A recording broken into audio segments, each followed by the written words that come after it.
சத்யாக்கா, இன்னைக்கு பிசியோதெரபி பண்றவரு வரல, அதனால நானே உங்களுக்கு கை கால் பிடிச்சு விடுறேன்.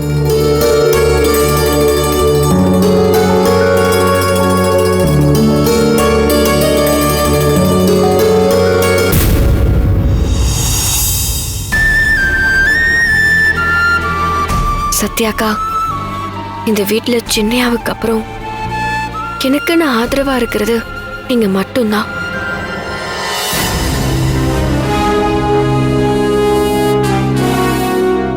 உங்களுக்கு இப்படி ஆனதும் இப்ப எனக்குன்னு யாருமே இல்ல.